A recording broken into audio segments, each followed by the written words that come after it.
The roar of jet engines usually filled the air at Hickam Air Force Base, a symphony of power and precision. But tonight, an eerie silence descended, broken only by the frantic shouts of officers scrambling in the dark. A sudden blackout had plunged the base into chaos, leading 3 squadrons of fighter jets, airborne and running low on fuel, utterly blind. No GPS, no radar, no contact.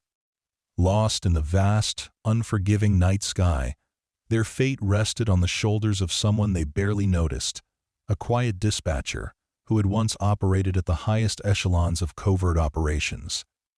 They called her Maria, but to one grizzled general, she was a legend.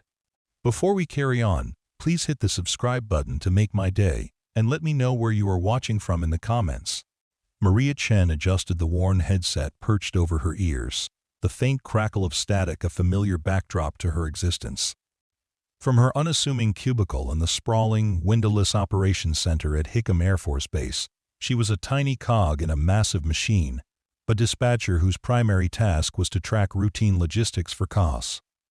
Cargo planes and non-combat flights. Her days were a monotonous rhythm of inputting flight plans, verifying cargo manifests, and occasionally redirecting a supply run due to unexpected weather. She was a ghost in the system, largely ignored, her presence as unremarkable as the faded gray carpet beneath her desk. At 32, Maria carried the quiet solitude of someone who had deliberately chosen to fade into the background. Her dark hair was always pulled back in a practical ponytail. Her eyes, a deep, intelligent brown, were usually downcast, focused on the glowing screens before her. She wore the standard, somewhat ill-fitting civilian dispatcher uniform, blending seamlessly into the anonymous sea of desks and blinking lights. No one at Hickam knew her past, her true capabilities, or the life she had meticulously shed, and that was precisely how she wanted it. She was an analyst, a strategist, a tactical genius known in a former life as Valkyrie 6. Her mind, now occupied with cargo weight and fuel consumption, had once calculated troop movements, predicted enemy maneuvers with chilling accuracy, and orchestrated complex covert operations that altered the course of conflicts. Her fingers, now navigating clunky dispatch software, had once flown across advanced interfaces, manipulating intricate data streams and directing assets with precision that bordered on prescience. The elite unit she had belonged to, a highly classified Joint Services Intelligence Task Force, believed her to be lost, presumed dead after a mission deep behind enemy lines went catastrophically awry. She had chosen to disappear, to vanish into the mundane, seeking refuge from the relentless pressure, the impossible choices, and the haunting echoes of a life lived on the razor's edge. The dispatcher's desk was her sanctuary, the mundane her shield, the anonymity her carefully constructed fortress against a past too volatile to revisit. This quiet, unremarkable existence was her penance, her deliberate attempt to forget the power, the responsibility, and the profound isolation that came with being a ghost in the world's most dangerous games.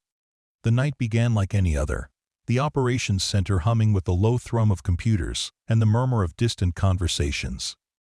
Maria was meticulously reviewing a cargo manifest for a routine transport flight to a remote outpost when the air, usually so controlled, subtly shifted.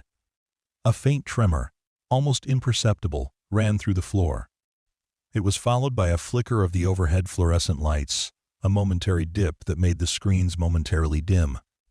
Then, with an abrupt, deafening crack, the entire base plunged into darkness. Chaos erupted. The hum of computers died, replaced by a sudden, jarring silence. Emergency lights, dim and eerie, flickered on, casting long, distorted shadows across the operations floor. The air filled with shouts of alarm, the frantic rustle of papers, and the distinct scent of ozone. A complete power failure. "What in the blazes?" yelled Lieutenant Commander Davies, the shift supervisor, his voice cracking with panic. He fumbled for his flashlight, its beam cutting through the gloom, revealing faces etched with shock and confusion. "Comms are down! All systems are offline!" The implications were immediate and catastrophic.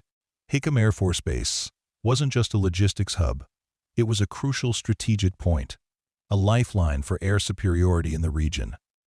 And at this very moment, 3 squadrons of A-35 fighter jets, on a highly sensitive training exercise over the vast, unforgiving expanse of the Pacific, were in mid-flight, running low on fuel, and now utterly blind. "Status report. Anyone getting anything?" Davies' voice rose to a desperate shout. "We've got 3 squadrons out there. No GPS, no radar, no contact." The operations center descended into a frantic disarray. Officers barked orders into dead radios. Technicians fumbled with backup generators that stubbornly refused to ignite, and the chilling reality of the situation began to sink in. Without guidance, without communication, those fighter jets were effectively lost. Their pilots, highly trained but utterly reliant on the sophisticated navigational systems that had just gone dark, were flying blind, their fuel gauges steadily dropping. The lives of dozens of pilots and millions of dollars in advanced aircraft hung precariously in the balance. Maria, her corner of the room now bathed in the eerie glow of an emergency light, remained outwardly calm. Her mind, however, was already racing, processing the unfolding crisis with chilling speed. While others panicked, her years of high-stakes, real-time crisis management kicked in. Her senses, long dormant in the mundane, sharpened. She felt the subtle shift in air pressure, the residual static electricity, the faint whine of failing auxiliary systems. "We need to reroute them," a young, panicked officer cried, his voice bordering on tears.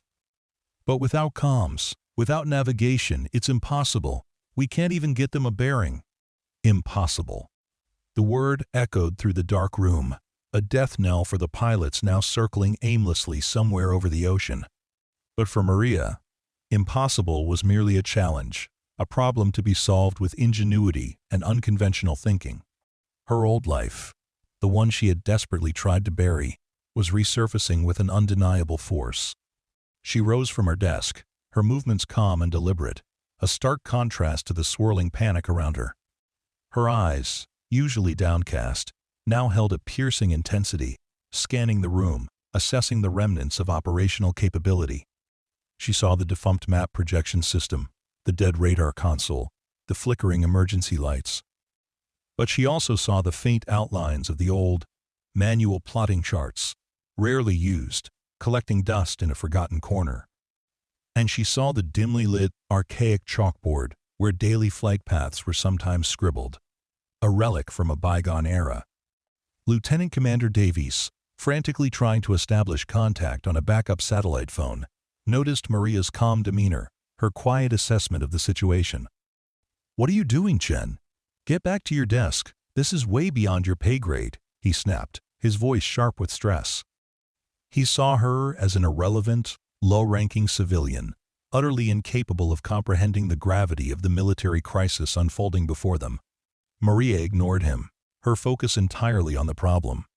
She walked to the large physical map of the Pacific Theater, its illuminated surface now shadowed and dim. Her fingers, which had manipulated complex digital interfaces, now traced the faint lines of longitude and latitude etched onto the map's surface. Her mind, a vast repository of geographical data, flight patterns, and atmospheric conditions, began to calculate. Dead reckoning. It was an ancient art, relying on estimated position based on a previously determined position, speed, and elapsed time. It was a gamble, a desperate measure in a world dependent on satellite precision, but it was their only chance. She began to speak, her voice clear and surprisingly authoritative, cutting through the general din of panic. Squadron 1, based on their last known position and cruising speed, should be approximately 300 nautical miles west-southwest of Wake Island. Squadron 2, heading northwest, approximately 250 nautical miles due east of Midway Atoll. Squadron 3, holding pattern, likely within a 100 nautical mile radius of their last known beacon, but that beacon is dead. Her words were precise, analytical, delivered with an almost chilling certainty. Davies, caught off guard, stared at her. How do you know that?" he stammered. "It's basic trajectory calculation, sir," Maria replied, her gaze fixed on the map, her mind already working through wind speeds, fuel consumption rates, and estimated drift. We need to get them a heading. And we need to do it without instruments. She then began to issue commands, her voice rising above the general chaos, a calm, steady presence in the storm. I need an accurate last weather report for their zones, any available astronomical data from the last hour, and a manual. High-power floodlight directed skyward from the eastern edge of the base, aiming for 270 degrees west. It's a long shot, but it might give them a visual reference point if they fly low enough on their approach. Her commands were unconventional, almost archaic in their reliance on pre-digital methods, but they were logical, precise, and utterly desperate. A young, clear-headed airman, perhaps sensing the quiet authority in her voice, instinctively began to follow her instructions. He sprinted towards the weather station, another to the base's external light controls. Davies, still reeling from the shock of Maria's unexpected competence, watched, in stunned silence, as his low-ranking dispatcher, the woman he had dismissed as a background figure, began to orchestrate a desperate, improvised rescue operation entirely by hand, entirely by sheer, raw intellect. If we can get a pilot on a visual, even a faint one, they can guide the others, Maria continued, her voice low and focused, ignoring Davies's stunned expression. Their transponders might still be active, even if comms are down.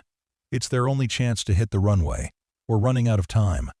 She spoke with a quiet intensity, an almost detached professionalism that suggested years of high-stakes decision-making.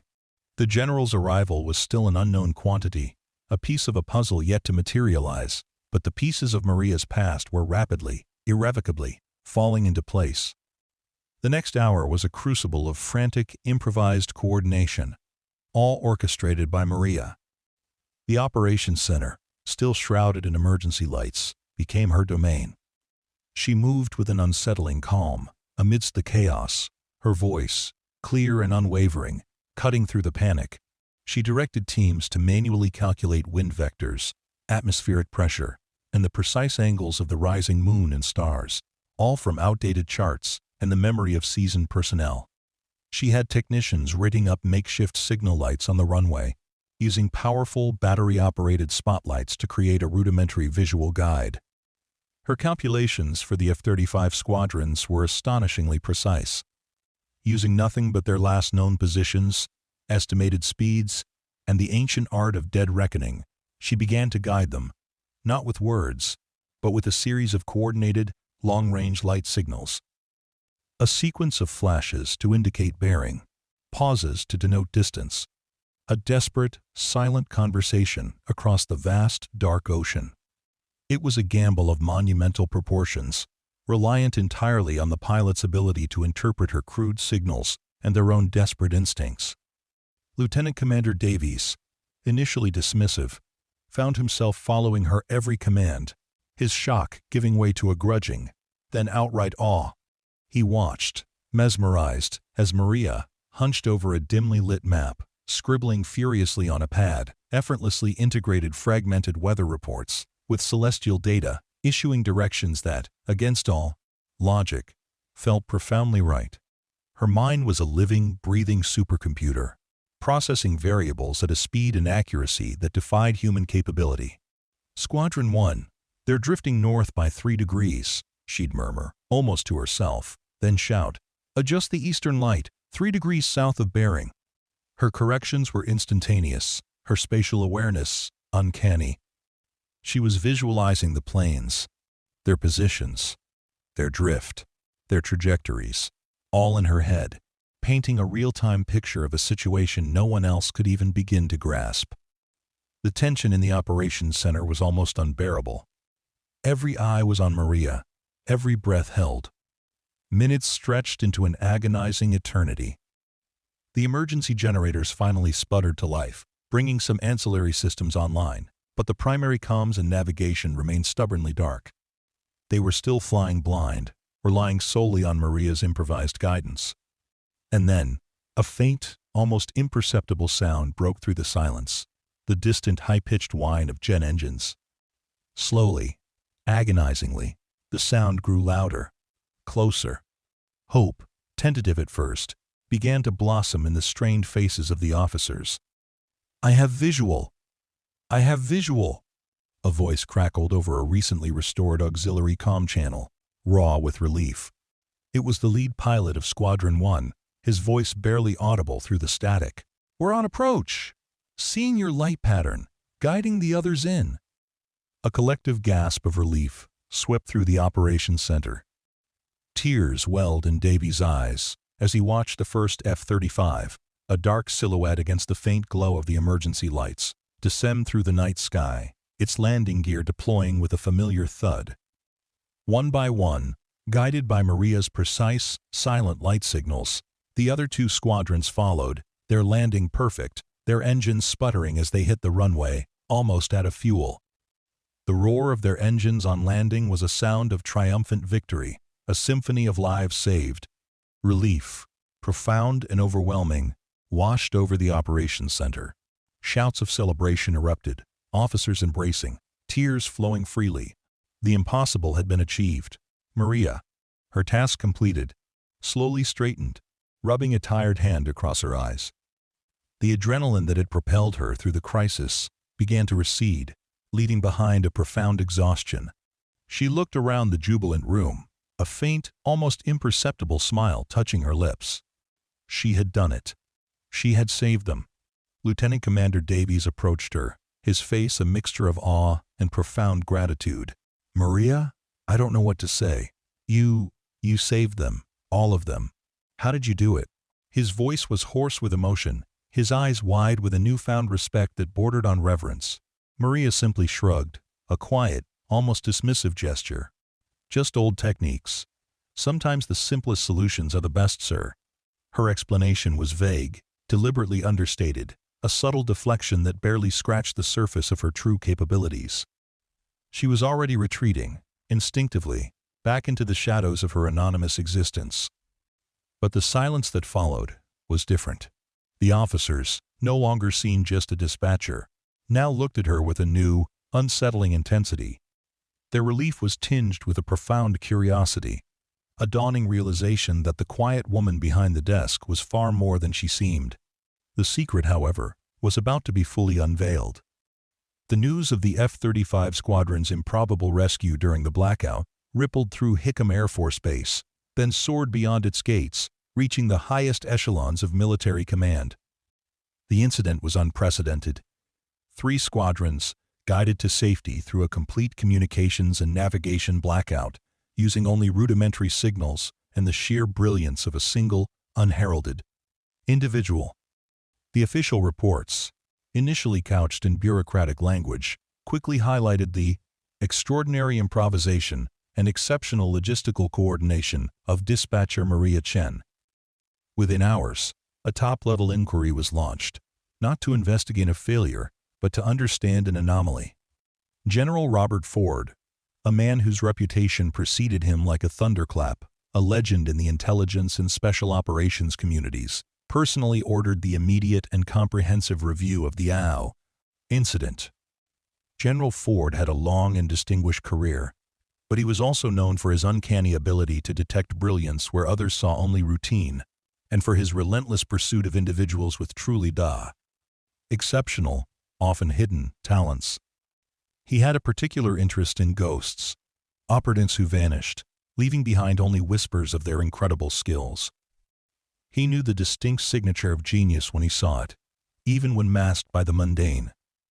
The security footage from the operations center was immediately put under intense scrutiny. The video, grainy and flickering in the emergency light, showed the initial chaos, the frantic attempts of the seasoned officers, and then Maria's calm, decisive movements. Her rapid calculations, her precise instructions, her seemingly intuitive understanding of wind currents and celestial navigation without instruments, baffled the analysts. Her hands, typically guiding a mouse, now moved with the precision of a seasoned commander directing a complex operation. The way she had cut through the panic, asserted control, and improvised a solution out of nothing sent chills down the spines of hardened intelligence officers. They cross-referenced her name, her badge number, her service history. The results were startlingly thin, almost non-existent. for someone capable of such a feat. It was as if she had no past, no official record of the skills she had just so flawlessly displayed. This, to General Ford, wasn't just suspicious, it was a screaming confirmation of his deepest suspicions. General Ford had a particular set of ghosts he hunted, legends whispered only in the most secure briefing rooms. One such legend was Valkyrie 6, an operative whose analytical prowess and tactical genius were almost mythical. She had vanished 3 years prior, presumed lost during a mission behind enemy lines, listed as KIA. But General Ford had always held a sliver of doubt, a gut feeling that Valkyrie 6 was too intelligent, too resourceful, to simply disappear without a trace. The operational signature of Dispatcher Maria Chen, her unique problem-solving approach, the sheer audacity of her improvised solution, resonated deeply with the almost legendary methods of Valkyrie 6. The dots began to connect with an unsettling clarity. Lieutenant Commander Davies, who had witnessed Maria's brilliance firsthand, was grilled relentlessly by internal affairs. His initial dismissiveness, his constant underestimation of her, now felt like a profound personal failure. He could offer no explanation for Maria's skills, only a trembling, awestruck confirmation of her improbable rescue. His own career, he instinctively knew, hung in the balance, but he felt only a profound sense of humility and admiration. Meanwhile, Maria continued her daily routine, outwardly unfazed by the sudden shift in atmosphere. The officers and airmen in the operations center, once dismissive, now regarded her with a mixture of awe and nervous trepidation. They spoke to her in hushed tones, their questions tentative, their curiosity barely contained. Maria, however, remained a sphinx, offering only vague, polite answers, continuing her work with the same quiet efficiency, her headset and cubicle a shield against probing eyes. She knew her time was limited, that her carefully constructed anonymity was rapidly unraveling. She had known, deep down, that a moment like this might one day arrive. It was the unavoidable price of dormant brilliance, the inescapable pull of a past she had tried so desperately to bury. The confirmation came from a highly classified biometric scan, cross-referenced against a restricted database of deceased operatives. The facial recognition software, usually imprecise with older redacted files, found a remarkable congruence with a single, highly sensitive entry. Maria Chen, codename Valkyrie, 6 Tier 1 tactical analyst, listed as killed in action 3 years prior during a classified intelligence operation in the disputed territories of Eastern Europe. The revelation sent shockwaves through the intelligence community. A KIA operative, a legend in her field, alive and working as a dispatcher at Hickam Air Force Base. The implications were staggering. General Ford, sitting in his stark, minimalist office, reviewed the confirmation with a grim satisfaction. He wasn't surprised. He had always trusted his instincts. The ghost he had been hunting was real, alive, and even more formidable than he had remembered. He looked at the grainy recent photo of Maria Chen in her dispatcher's uniform, her badge number clearly visible. A faint, almost imperceptible smile touched his lips. The world, he knew, desperately needed Valkyrie 6. He immediately dispatched a secure team, bypassing all usual protocols, with a single, unambiguous order: locate Maria Chen, confirm her presence, and arrange an immediate, private meeting. The time for hiding was over. The legend, after years of self-imposed exile, was about to be resurrected. The operations center at Hickam Air Force Base, usually a hive of activity, was eerily quiet that morning. A palpable tension hung in the air, a silent anticipation of an event everyone knew was coming. Maria, hunched over her desk, meticulously organizing a stack of flight logs, felt the shift in atmosphere. Her senses, now fully reawakened, registered the subtle change in the rhythm of the base, the unusual quietness of certain corridors, the almost imperceptible increase in unseen security presence. She knew he was here. General Robert Ford, the man who never gave up, the legend who hunted ghosts. Suddenly, the bustling, low-level hum of the operations center seemed to dim, replaced by a sudden profound silence. Every head snapped up. General Ford stood at the entrance, his imposing figure framed by the fluorescent lights, his piercing blue eyes scanning the room. He was a force of nature, a man whose presence commanded immediate attention. His immaculate uniform, adorned with a multitude of commendations, bespoke decades of unwavering service and unparalleled command. He carried an aura of quiet authority, a powerful intellect simmering beneath a stoic exterior. He walked with purpose, his steps measured and deliberate, the soft thud of his polished boots echoing unnervingly in the sudden quiet. His gaze swept over the rows of desks, bypassing the lower ranks, the uniformed officers, the bewildered Lieutenant Commander Davies who stood stiffly at attention. His eyes, keen and unwavering, landed directly on Maria's unassuming cubicle. Maria slowly straightened, her hands resting on the keyboard, her back to him. She had felt his gaze, the weight of it, the specific intensity of someone who knew her, truly knew her. Her heart, which she had meticulously guarded for years, gave a sudden, unexpected lurch. This was it, the moment she had both dreaded and, in a strange, subconscious way, anticipated. Her carefully constructed anonymity was about to be irrevocably shattered. General Ford stopped directly behind her. The air in the operations center seemed to thicken, every person in the room holding their breath, their eyes wide with a mixture of fear and profound curiosity. Lieutenant Commander Davies, watching the unfolding scene with a mixture of terror and dawning comprehension, felt a cold dread creep up his spine. Dispatcher Chen, badge number 703-912 Beta. General Ford stated, his voice a low, gravelly tone, yet imbued with an unmistakable authority that resonated through the silent room. He didn't ask her name. He stated her badge number, a deliberate choice, a way to cut through the facade, to bypass the layers of her chosen anonymity. It was a direct challenge, a subtle declaration that he knew who she was, despite her disguise. Maria's shoulders tensed, almost imperceptibly. She slowly turned, her gaze meeting his.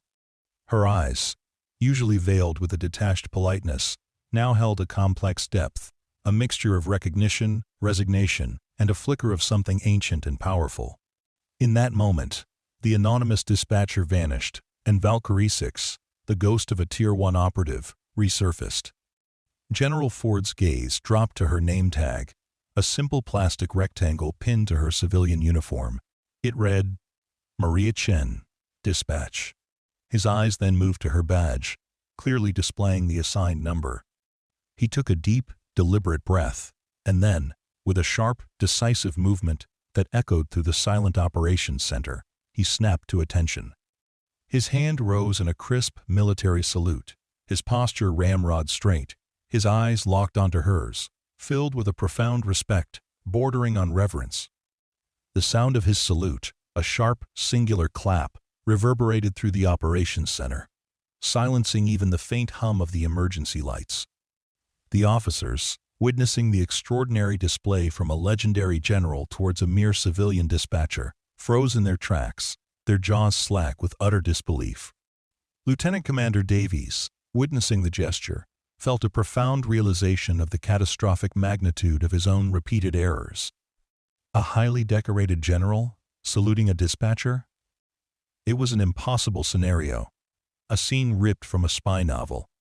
Maria Chen, her face impassive, her eyes holding a lifetime of secrets, met the general's gaze. For a long, silent moment, the only sound in the operations center was the distant, reassuring roar of fighter jets taking off, a testament to her forgotten brilliance. Then, slowly, almost imperceptibly, a faint, almost wistful smile touched her lips. The ghost had been seen, and the legend, after years of self-imposed exile, was finally, irrevocably, back. "You're Valkyrie 6, General Ford stated, his voice now a low, confident declaration, the barest hint of triumph in his tone. "I knew you weren't gone." The sterile, almost claustrophobic atmosphere of General Ford's private debriefing room was a stark contrast to the sprawling chaos of the operations center. Maria sat across from him, the dim lighting softening the sharp lines of her face. Lieutenant Commander Davies, still visibly stunned and trembling, had been dismissed, replaced by a single grim-faced aide who meticulously documented the meeting. Valkyrie 6, General Ford began, his voice low, almost a whisper, as if speaking a sacred name. Or should I say, Maria, it's good to see you, alive. A ghost of a smile touched his lips, a rare display of emotion for the hardened general. Maria simply nodded, her gaze steady. General Ford, it's been a long time. Her voice was raspy, unaccustomed to such intimate conversation. She had deliberately cultivated a quiet demeanor, a sparse vocabulary, to maintain her cover. General Ford, his gaze unwavering, cut directly to the chase. The reports? The KIA status? What happened? Why the elaborate disappearance? And why here, as a dispatcher? His questions were blunt, but his tone held genuine curiosity, not accusation. He knew better than to accuse a ghost. Maria sighed, a long, weary exhalation that seemed to carry the weight of years. The mission in Eastern Europe, 3 years ago. It went sideways. Very sideways. My team, we were compromised, hit hard. I was the only survivor. Her voice was flat, devoid of emotion, a practiced detachment that masked the deep scars of that fateful day. I faked my death.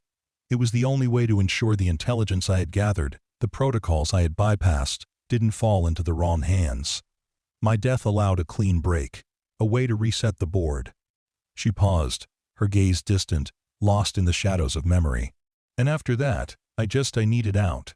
The pressure, the constant vigilance, the moral compromises, it was too much.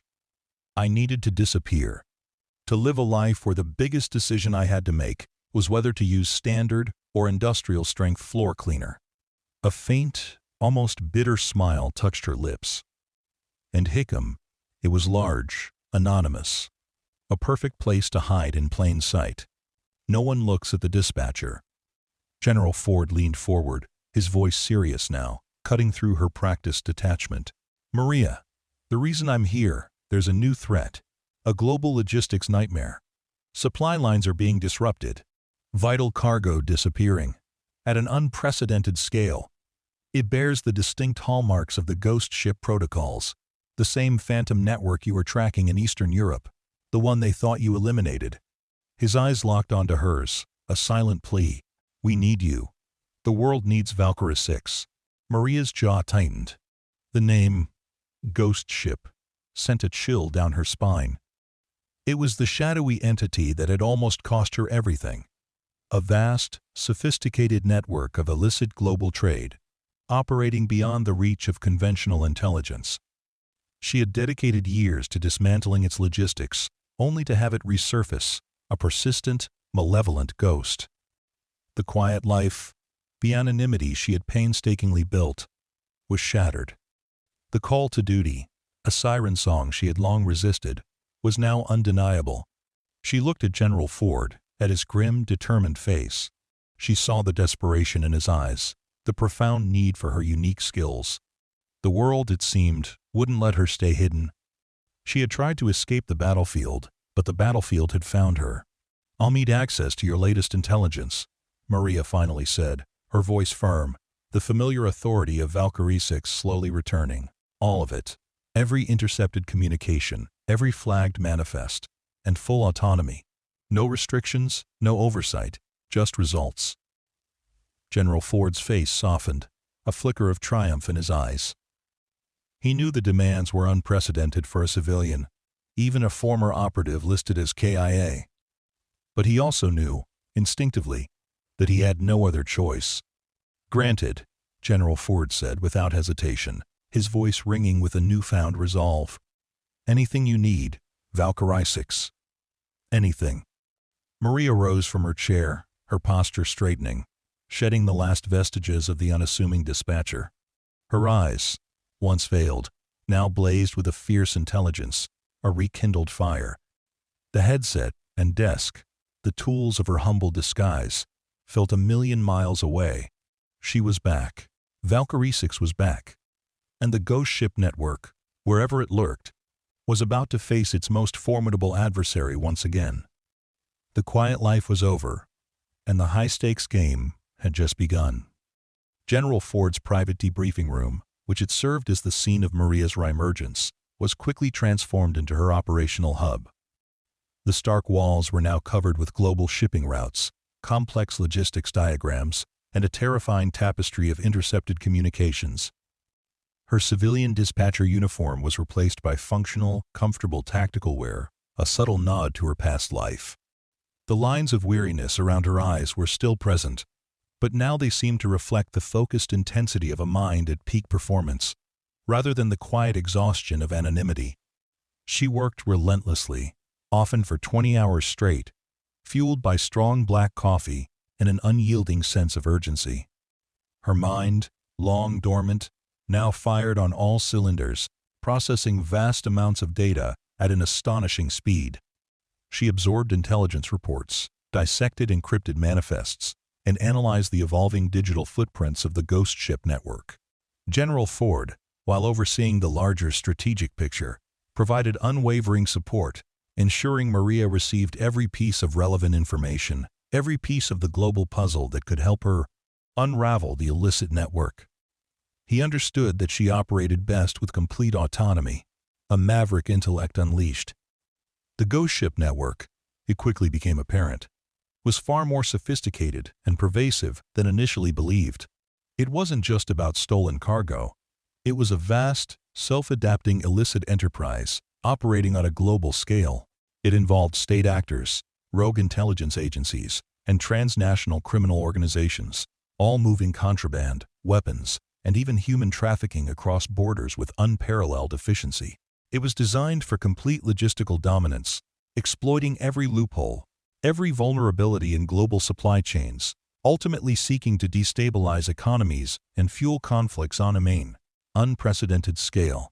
This was not a simple criminal enterprise.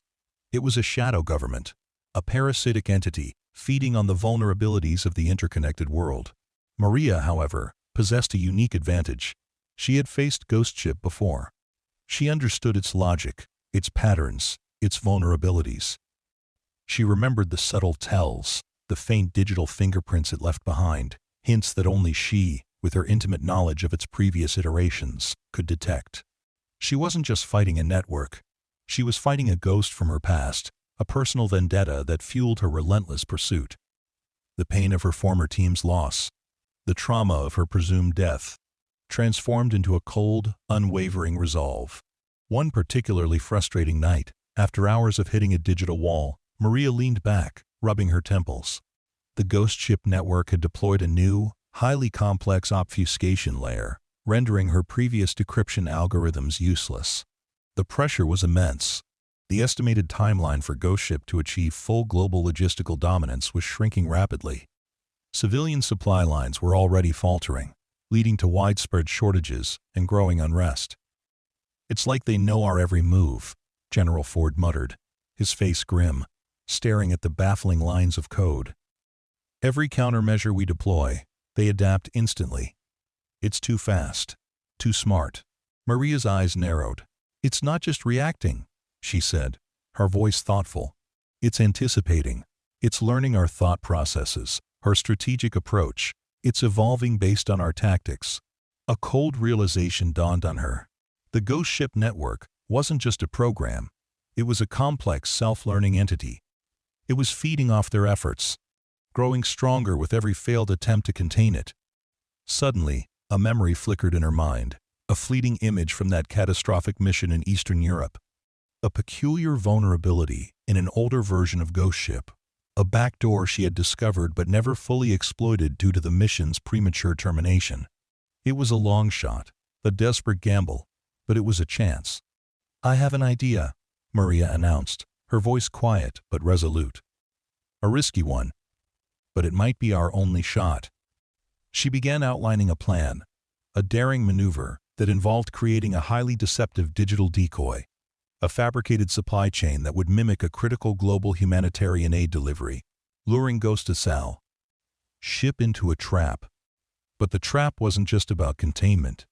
It was about injecting a specific, highly volatile code, a self-replicating algorithm designed to exploit Ghost Ship's unique adaptive capabilities and turn its own evolution against itself, forcing it into a recursive loop that would ultimately lead to its systemic collapse. The risk was immense. If the decoy failed, or if Ghost Ship detected the trap, the consequences would be catastrophic, potentially accelerating its path to global dominance. General Ford's eyes widened as Maria explained the intricate details of the plan. That's brilliant. Valkyrie 6. And utterly insane. The slightest miscalculation, and it could backfire spectacularly. It's a high-stakes gamble, General, Maria affirmed, her gaze unwavering. But if anyone can pull it off, it's me. I need complete access to your most secure, unmonitored global network servers. And a 20-minute window of absolute silence on all global commercial and military satellite communications.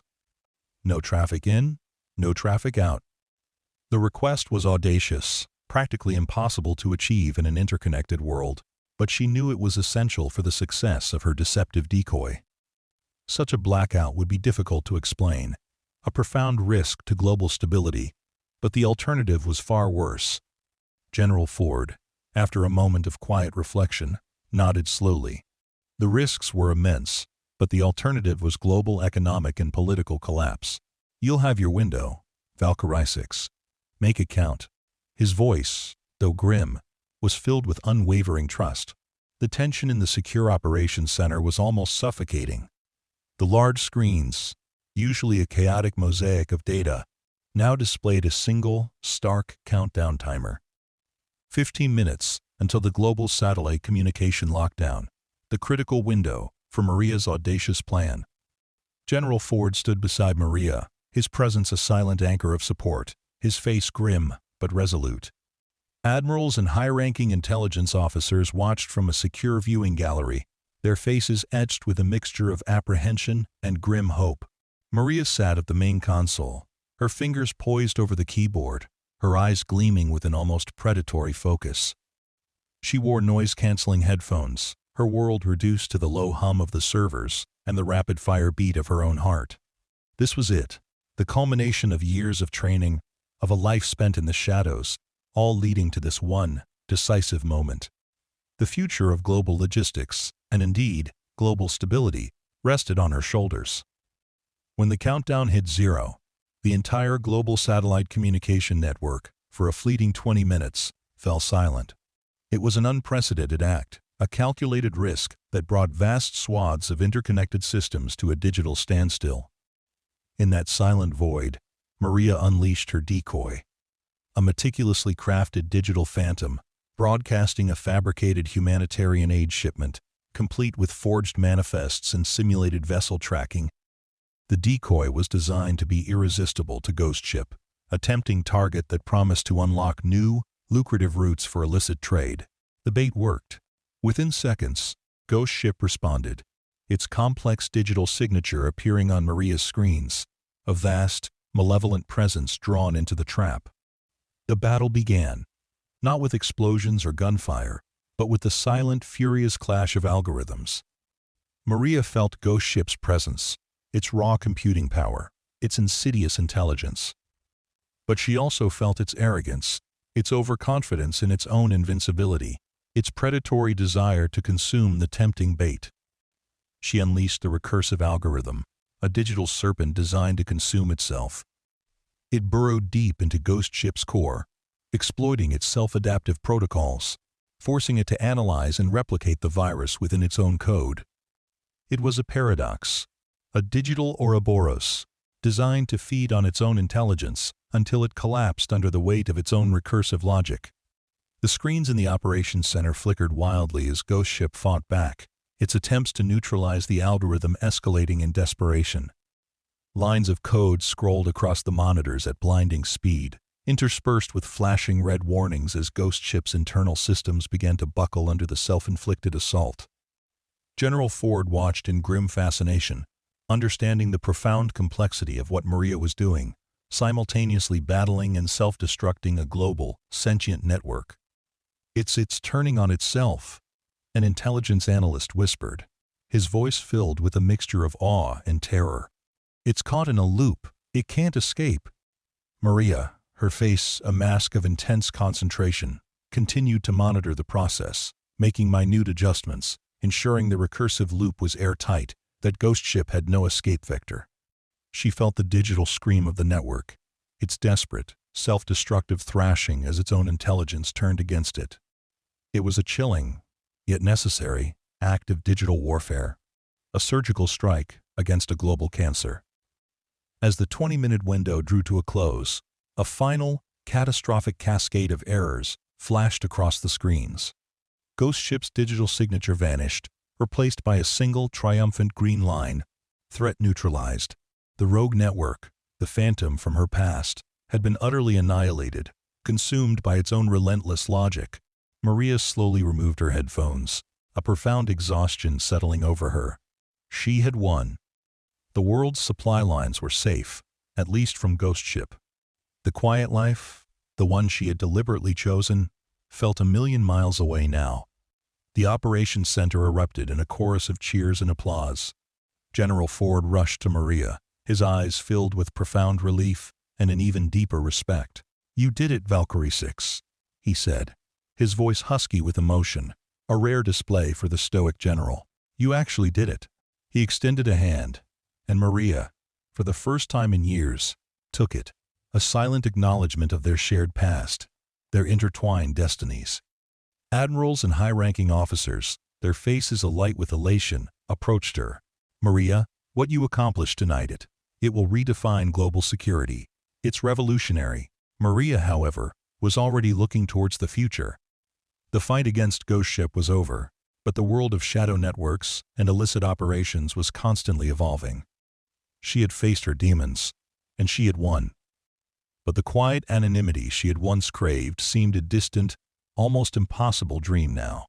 Her skills, her identity, were now known, recognized, desperately needed. General Ford, after a moment of quiet reflection, cleared his throat. "Valkyrie 6, your return. It's a game changer. We need you to lead, to train, to build the next generation of digital defenders. We need to prevent another Ghost Ship from ever emerging." Maria looked at them all, at the grateful faces, the expectant eyes. The dispatcher's headset, the symbol of her quiet escape, felt light years away. The future, once a blank canvas of self-imposed solitude, was now ablaze with purpose. She was no longer just a dispatcher. She was Valkyrie 6, a living legend, and her journey, far from over, was just beginning. The decision was clear. She had hidden once, but the world had called her back, and this time she would answer. The shift from anonymous dispatcher to a pivotal figure in global security was seismic, yet Maria navigated it with a calm pragmatism that belied the immense change. General Ford's debriefing room, having served its purpose as an operational hub, was swiftly replaced by a sprawling, state-of-the-art command center. This new facility, buried deep beneath Hickam Air Force Base, was designed to be her domain, a nexus of intelligence and cyber warfare unlike any other. Its walls were alive with holographic displays, real-time global threat maps, and complex analytical algorithms that responded to her slightest command. Her team grew, hand-picked by Maria herself, a mosaic of brilliant minds from diverse backgrounds, cyberneticists, linguists, cultural anthropologists, and even a former deep web journalist with an uncanny knack for uncovering hidden information. She sought not just technical proficiency, but unconventional thinkers, individuals who possessed the same lateral thinking and adaptability that had defined her own career. General Ford gave her complete autonomy, a trust earned through years of proven, unparalleled capability. He became her steadfast advocate within the labyrinthine bureaucracy of the military, ensuring her resources were limitless and her initiatives unimpeded. Maria, now officially reinstated as a special advisor to the Joint Chiefs of Staff, focused on predictive analysis and proactive defense. The Ghost Ship incident had been a stark reminder that reactive measures were often too late. Her new mandate was to identify and neutralize emerging threats before they could fully materialize, to build a global digital immune system capable of resisting any future parasitic networks. She immersed herself in the intricacies of quantum computing, advanced AI ethics, and the psychological warfare tactics of non-state actors. She pushed the boundaries of conventional intelligence, advocating for a holistic approach that integrated human intuition with technological prowess. Her leadership style was direct, efficient, and deeply insightful. She rarely raised her voice, preferring quiet, incisive questions that cut directly to the heart of a problem. Her team, initially intimidated by her legendary reputation, quickly came to respect her profound intellect and her unwavering commitment to their mission. She fostered an environment of open communication and fearless innovation, encouraging her analysts to challenge assumptions, to think outside the box, and to never settle for conventional solutions. The global landscape, shaken by the scale of the ghost ship network's disruption, slowly began to stabilize under Maria's guidance. Her strategies for reinforcing vulnerable supply chains and detecting early warning signs of illicit activity were implemented across continents, leading to a significant reduction in contraband trafficking and a tangible increase in economic stability. She worked closely with international intelligence agencies, fostering unprecedented levels of cooperation in the fight against transnational organized crime. The world, unknowingly to its citizens, was becoming a safer, more predictable place, thanks to the quiet, brilliant woman who had once pushed paper at a dispatcher's desk. Despite her immense influence, Maria never lost her grounding. She maintained a modest apartment off base, choosing simplicity over the trappings of power. She still found solace in mundane routines, in the quiet solitude of her evenings. Occasionally, she would walk through the now bustling operations center at Hickam, a silent observer, a phantom moving through the very spaces where her anonymity had been shattered. She would sometimes stop by her old dispatcher's cubicle, touching the worn keyboard, a faint, almost imperceptible smile touching her lips.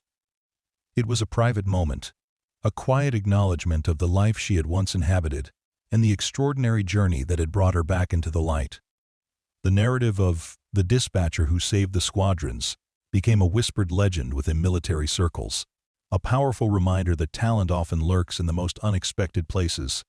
Lieutenant Commander Davies, humbled by the experience, became a fervent advocate for identifying and nurturing hidden potential within the ranks. His initial dismissiveness transformed into profound respect. He rose through the ranks, often citing Maria's story as a testament to the dangers of underestimating anyone, regardless of their position. General Ford, his mission accomplished, stepped back from direct oversight, though he remained Maria's most steadfast ally and closest confidant. Their bond, forged in the crucible of high-stakes operations and shared trust, deepened with time. He saw in her not just an exceptional operative, but a successor, someone capable of shaping the future of global security in ways he could only dream of. He admired her quiet strength, her unwavering integrity, and her profound sense of responsibility. The constant battle against emerging threats meant Maria rarely found true downtime. The global digital landscape was a perpetual battlefield, constantly shifting, constantly evolving. New adversaries emerged, adapting to the dismantled ghost ship network, attempting to exploit new vulnerabilities. But Maria was always a step ahead, her mind a relentless engine of foresight and strategy. She developed predictive AI models that could anticipate cyber attacks days, sometimes weeks, before they materialized. She trained a new generation of analysts, instilling in them not just technical skills, but a philosophical approach to cyber warfare, emphasizing ethical considerations and the profound impact of their work on global stability. One late evening, as she sat alone in the vast, silent command center, surrounded by the soft glow of holographic displays, a subtle alert flashed on her main screen. It was a faint, almost imperceptible anomaly, a ghost in the machine.